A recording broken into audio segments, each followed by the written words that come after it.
اركن بقى هنا ويلا بينا، بسم الله.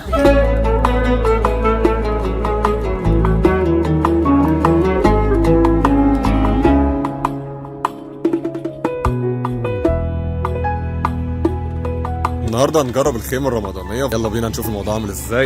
ايه يا حبيبتي، يلا بينا نجرب وان شاء الله الاكل يعجبك يا حبيبه قلبي. يا رب يعيش منك ابدا حبيبتي.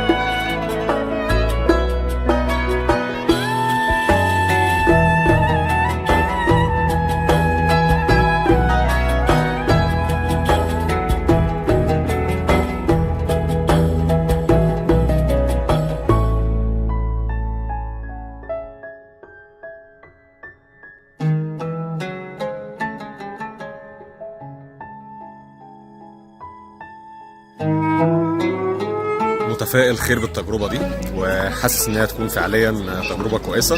كل سنه وانتم طيبين ويا رب دايما كل رمضان متجمعين. انا طبعا قاعد مع اهلي اليومين دول شويه، فقررت بقى ان انا اعزمهم على العشاء، نرد جزء بسيط من اللي عملوه فينا. هم السبب في كل حاجه حلوه احنا فيها، والدتي طبعا ربنا يخليها لي ووالدي. لو عزمناهم مليون الف مره عمرنا ما هنقدر نوفي حقوقهم علينا، فربنا يخليهم لنا يا رب ويحفظهم لينا ونفضل دايما مصدر فرحه ليهم. فعاوز اقول لك ان الاقربون اولى بالمعروف. لو عايز تعمل حاجه كويسه او حاجه ما تعملش مع حد ما يستاهلش. مفيش احلى من الدنيا انك تشوف فرحه والدتك وهي ضحكتها زي العسل كده وزي الشربات لما اقول لها تعالى سحرك بره، وبرده والدك واخوك الصغير لما تجمعهم وتسحرهم سوا. مفيش احلى من الاحساس ده. اوعى تعمل حاجه حلوه مع حد ما يستحقش. اوعى تدي طاقتك لحد ما يستحقش. ادي دايما طاقتك للناس اللي تستحقها. واخيرا الباشا جه بعد تاخير.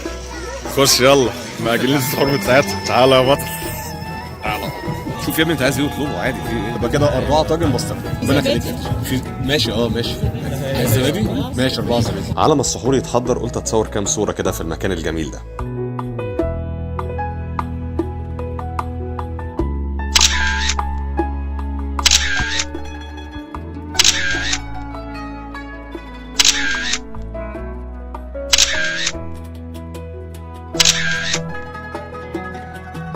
لقيت السحور اتأخر شوية، قلت اسمع شوية مزيكا، وطبعا هما بيتكلموا وانا مش سامع حاجة خالص. مش سامعك من الدقيق. وقلت اكل الزبادي على ما السحور ينزل. طبعا انا بطحن الزبادة مش باكلها، جد تبان عليا. ابعد يا اخي. تسلم ايديك، تسلم.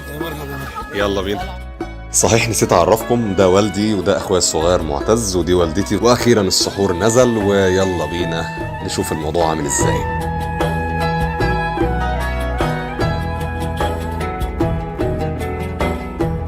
طيب انا دلوقتي هدوق واقول لكم رايي بكل صراحه. يلا بينا. تاخدوا بشرني. بالنسبه لي فكرته جديده علشان البطاطس اللي هي المهروسه، وفي ناس بتقول عليها بطاطس بوريه، مع الميكس العجينه اللي هو بتاع البيتزا مع البسطرمه مع الطماطم مع الفلفل الاخضر مع الحاجات دي كلها. ده بالنسبه لي اختراع جديد وفعليا اول مره ادوق، بس دي بالنسبه لي جميله وجديده. كل سنه وحضراتكم طيبين. نستاذنكم بقى عشان ناكل، ويا رب دايما تكونوا بخير وكويسين. تعالوا كلوا معانا بيقول لكم الحاج. كان معاكم مؤمن الدين.